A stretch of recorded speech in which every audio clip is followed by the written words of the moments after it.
let's go ahead and get into this first story here about Cop City. Now, I've been fortunate enough to interview people on the show about Cop City that are actually been, fighting against this $90+ million facility that they are building in Atlanta, Georgia. Kamal Franklin, who's a part of Black Power Media, came on to give a lot more details about what they're trying to do in reference to ballot measures to try to get this on the ballot so people can vote against it. They're already trying to stop that. By they, I mean the city councilors, and most of them are Democrats. So we just have to keep this in mind when we have this discussion. Now, 61 protesters involved with Stop Cop City have been charged for racketeering. And this is a big red flag that I think we all need to pay attention to, because if they could do this to them, they can do this to any other protesters going forward. So I'm going to read this little excerpt here from NPR, and then we're going to go into a video clip.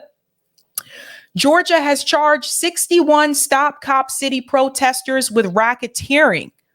This is hot off the press. Oh boy. So here we go. First, we go to Georgia, where 61 people have been indicted on racketeering charges stemming from ongoing protests of a new public safety training facility near Atlanta. Notice how they describe Cop City. New public safety training facility. If you look up the details for Cop City of what they're trying to implement there, they're basically trying to militarize the police. It's not just a training center. They're trying to give them military grade equipment, and that should concern all of you. The charges brought by the state's Republican Attorney General allege the group took part in, quote, anarchist actions to stop construction on the site. Georgia Public Broadcasting's Amanda Andrews is following the story. So this is coming from Amanda Andrews in Shapiro. And Shapiro says about 60 people face racketeering charges, which are usually reserved for gangs and other criminal organizations. How do prosecutors argue that it applies here? And I'll give you a more closer example that happened here in New England. A couple years ago, the mayor of Providence, Rhode Island, was charged with racketeering because of his connection to the mob. So they're trying to put the protesters on the same level as the mob and criminal organizations. So just keep that in mind.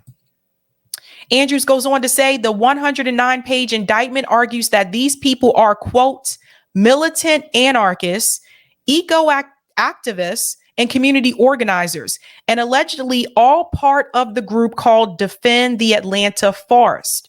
So for the past 2 years, groups have mobilized against the center they call Cop City. It's a 90 million, 86-acre training center for police, firefighters, and other first responders in the middle of a forest. So I want to stop here for a second and remind you that's supposed to be sacred land. So keep that in mind. I also want to remind you that one of the climate protesters was killed by the police. They still haven't really been held accountable for that today. They claim the climate protesters had guns. When have you ever known climate protesters to show up with guns? So just keep that in mind. It goes on to say there have been protests, marches, public comments, even a music festival to oppose it. But also, people have been literally occupying the forest land.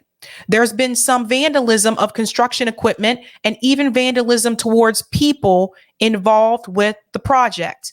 So we're going to go ahead and move from the article, and we're going to go to the video here where there was an interview. This is on Democracy Now! A political prosecution, 61 Cop City opponents hit with RICO charges by Georgia's Republican Attorney General. Now, I want to remind you, this is somewhat similar to the same type of charge that they're trying to get against Donald Trump in reference to what happened in January. Got to be careful how I discuss it on here. So what is the bigger goal here? The bigger goal is to get us to stop protesting. This is what they're going to do. I told you guys this day was coming, especially after the George Floyd protest, largest protest in the history of this country. They were eventually going to come for, first they're coming for our speech, right? Why do you think there's all this censorship happening on all these social media platforms? So they're coming for our speech. Now they're going to come for your right to protest. So you have to start asking yourself, what's next? Let's go ahead and get into this clip here with Juan Gonzalez in reference to the RICO charges. We're beginning today's show in Atlanta, Georgia, where the state's Republican Attorney General has announced a sweeping new RICO indictment against 61 activists and others he accuses of being part of a, quote, criminal enterprise to stop Cop City, a massive $90 million police training complex that's facing widespread opposition and ongoing protests. The charges were brought in Fulton County and approved by the same grand jury that indicted former President Donald Trump and 18 of his associates on RICO, or racketeering charges, brought by Fulton County District Attorney Fani Willis, who is a Democrat. At a news conference Tuesday, Georgia Attorney General Chris Carr and John Fowler, head of Georgia's prosecution division, laid out their allegations and why they brought the case in Fulton County. As alleged in the indictment, the defendants are members of Defend the Atlanta Forest, an anarchist, anti-police, and anti-business extremist organization. We contend these 61 defendants together have conspired to prevent the construction of the Atlanta Public Safety Training Center by conducting, coordinating, and organizing acts of violence, intimidation, and property destruction. Why Fulton County and not DeKalb County? Georgia racketeering law allows that, and we availed ourselves of the Georgia racketeering law to do that. Anywhere that a predicate act or an overt act in furtherance of a conspiracy occurred, in any county where that occurred is where you can indict the case, and we chose Fulton County. When you allege a conspiracy to commit racketeering, there's no requirement under Georgia law that they know each other. The whole purpose of the Georgia racketeering law is that they're all working in some way, shape, or form towards the same goal, and they formed a conspiracy to do that. That doesn't necessarily mean that every person has to talk to every single person. All you have to do is commit one overt act in furtherance of the conspiracy with the others, and then you can be guilty of racketeering. So that's. Don't you guys think this is quite a far reach? It was a couple of weeks ago we covered that the police, they were in riot gear. They approached a house which they believed had Cop City protesters inside that house. They approached that house in riot gear to arrest the protesters. What is happening in this country? This is why we can't, you just can't, it's almost to the point where you can't do anything now, where we are losing our freedoms. Think about it. Do you think, if you look at some of the marches that happen in this country, like the civil rights movement, for example, the marches on Washington, all of those, do you think we'd be safe to do those now? They've escalated this. They've ramped up the police state after the George Floyd protests. And this is what I was trying to warn people about back then. If you're going to protest in reference to the police state, you don't then go home when Joe Biden wins. And that was one of the biggest disappointments, I think, with that protest, is some people really lost the message and thought all of this is going to be fixed because Joe Biden's the president now. No, police brutality is an issue regardless if the president is a Democrat or Republican or whatever. It's still an issue. Because at the end of the day, both parties support the police state. Atlanta is a Democrat city. The majority of the city councilors are Democrats. Some of the city councilors, as we showed before, are African American. And even the African American city councilors, most of them supported it. Support Cop City. Both parties support the police state. Let's continue. That's why, is because it's a large case. And so if you want to tie everybody together and they're all trying to do the same thing, racketeering is the appropriate charge. In addition to the 61 racketeering indictments, 5 people were also indicted on domestic terrorism and first-degree arson charges. 3 people with the Atlanta Solidarity Fund were each indicted on 15 counts of money laundering for their work to provide bail money and legal aid for protesters. Did you hear that? So they don't even want you to have a fund and have part of the fund go towards the bail money to get the protesters out of jail. And don't come at me with, oh, well, they're criminals. No, Martin Luther King Jr. was arrested multiple times and he was not a criminal. So this is what they're trying to do. They're even trying to prevent them from coming up with the bail money to bail the protesters out. How is this a crime? What have we come to before in this country? This is not just an issue in Atlanta. This is not just an issue in Georgia. They already announced they're trying to implement more cop cities in the United States, and they're already looking at Baltimore, Maryland. This is going to spread. So we have to think about this. There are policies and there are things that happen on the local level that spread across this country that are bad. There are things that happen on the local level that spread across this country that can be good. But we can't turn a blind eye to what's happening with Cop City just because we don't live there, because it could be your city next. Indictment was issued on September 5th and filed August 29th. The indictment alleges the protests included violent anti-police sentiment that's now one of the, quote, core driving motives of protests to stop Cop City. For more, we go to Atlanta, where we're joined by Kiana Jones, a Stop Cop City organizer for Community Movement Builders, and Devin Franklin, a movement policy counsel at the Southern Center for Human Rights. He worked over a decade as a public defender in Atlanta. His group has issued a call for lawyers to represent the 61 people now facing RICO charges. We welcome you both to Democracy Now! These are late-breaking developments. Devin, let's begin with you. Can you explain what happened? Can you explain these RICO charges against 61 activists from the same Fulton County grand jury that approved the RICO charges against President Trump? But this was all led by the Republican Attorney General. Almost looks like a response to what Fani Willis did with the grand jury against President Trump and others. Yep.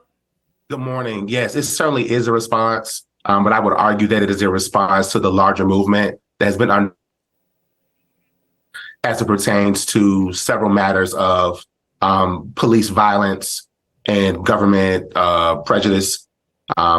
It's just a lot going on, and I think that the state has shown that they don't have a meaningful way to respond to what the people are showing that they want, and they are choosing to use the legal process in a essentially violent way to target protesters. And could you talk about the indictment itself, some of the main aspects of it, Devin Franklin, and the number of people is extraordinary that are charged? Yeah, it's really rare for this number of people to be included on an indictment. In my 12 years as a public defender in Fulton County, I never had a case that was this large or witnessed a case that was this large. I think that when we look at the number of people that were accused and we look at the allegations that are included in the indictment, what we see are a wide variety of activities that are lawful, that are being deemed to be criminal. And that includes things such as passing out flyers, right? A really clear example of First Amendment, the exercise of First Amendment rights. I'm pausing here because there's something in this letter I want you to see. It says mutual aid is a term popularized by anarchists to describe individuals who exchange goods and services to assist other individuals in society without government intervention. Do you guys see this? Closely related to collectivism, mutual aid is not a new term, nor is it limited to anarchy. They were even trying to come after them because they were doing mutual aid. We do mutual aid. We feed people, we clothe people. Rome travels across this country and does tour for the poor. They're trying to use that as a reason to arrest them now.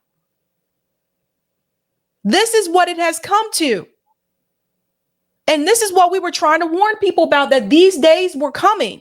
First, they come for your speech. So for the people who said, I'm tired of hearing about Julian Assange, I'm tired of hearing about censorship and free speech. Now do you see it? They come for that first. First, they come for your voice.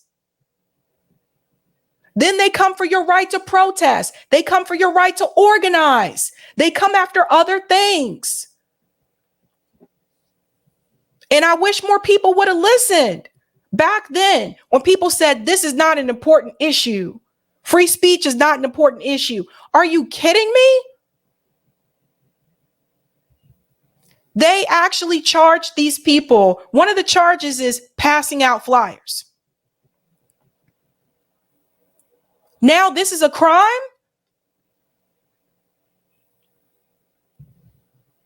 These are dangerous times. We see that organizations that were bailing people out for protests or conducting business in otherwise lawful manners have been deemed to be part of some ominous infrastructure. And it's just not accurate. This is really clearly a political prosecution. And yeah. And how does it turn out that the same grand jury that indicted Trump and his associates was the grand jury on this particular case? It appears to be so from the limited information that I've been given, and it could simply be a matter of timing. It could have been something that was. Oh, he froze. Okay. DA Fonnie Willis and AG Chris Carr. There's no way to know for certain.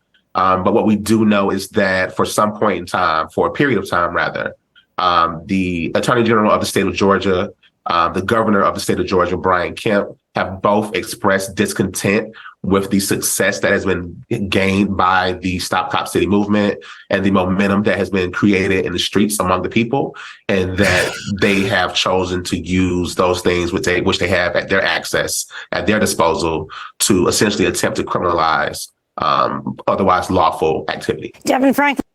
Let me pause, go ahead and stop it there. And I want to bring up another example here, because people have to wake up and pay attention to what is going on.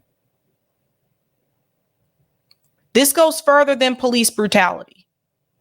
This is the police state. When I say the police state, I'm not just talking about police brutality. I'm not just talking about police officers pulling over people just because. I'm talking about this expands, guys. They're militarizing the police. They're giving these police this training facility. They want to give them military grade weapons. And then on top of that, they're coming after people's speech. You got the government agencies coming after that. Then you also have, they're arresting people and charging them. They're calling these people domestic terrorists, and they're activists.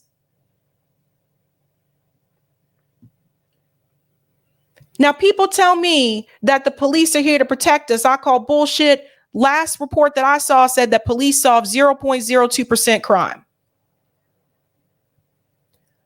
But it is a greater danger than that. Because we still have qualified immunity. Can you imagine what's going to happen? They militarize those police in Atlanta at that training facility. So they have military grade weapons. Then on top of that, they still have qualified immunity. They're making it more powerful, and they're taking more away from us. And just to give you an idea, I'm going to show you a quick story here. This is Judge Hatchett. Some of you may remember her. Some of you may not. She was one of the TV judges, but she is a real judge. Did you know that Judge Hatchett just recently, was assaulted by a cop in front of other people? In front of other people. How bold do you have to be to assault a judge? Let's dive into it, because I'm going to show you. This is why I tell you the police state is so incredibly dangerous. If they will do this to a judge, and not just any judge, a well-known judge, what do you think they'll do to me or you? Let's dive in. I was there as a guest of retired Sheriff Thomas Brown, who is now the U.S. Attorney for the Northern District of Georgia. At the time he was retired, he was there. I was there as his guest at an informal reception for the Georgia Associations of Sheriffs. They have a winter meeting and a summer meeting. And it was a winter meeting, it was January 2022. I was greeted. People were very kind. They were excited to meet me. People wanted to take pictures. And so it was such a comfortable situation. I had no reason to feel that I was in any place that was not safe. So if you can imagine a kind of a top that you stand up at a table that tight, I was at the corner. And then the short end of that table, Cootie, I'm going to refer to tonight as the defendant, came and stood next to me, uninvited, came to the table.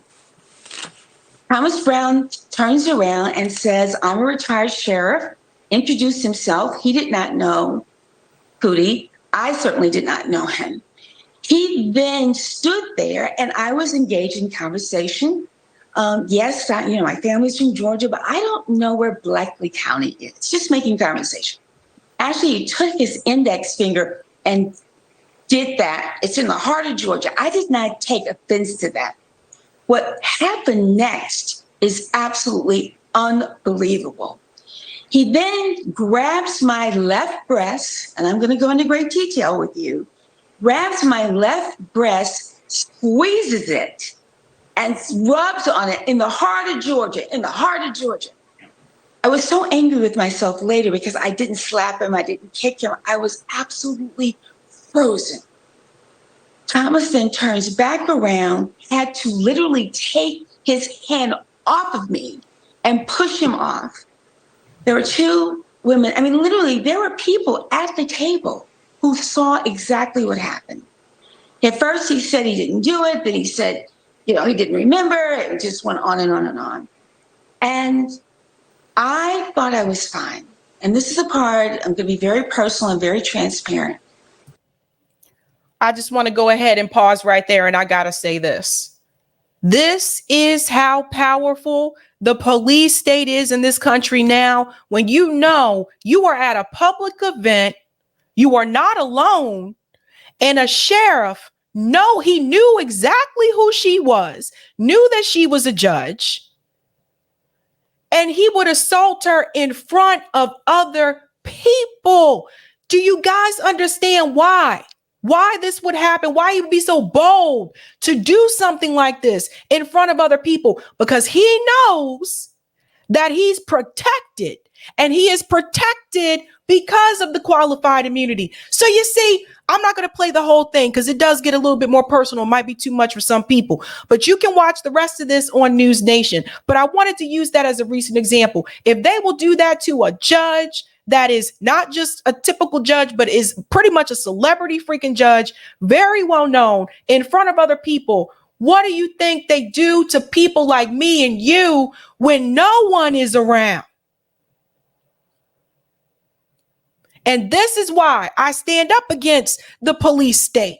And I keep it real. For people say, I need the police to come and protect me. Nah, I'm good. Because when shit go down, I'm not trying to call the cops. I will call my friends. I will call my family before I even think about calling the police.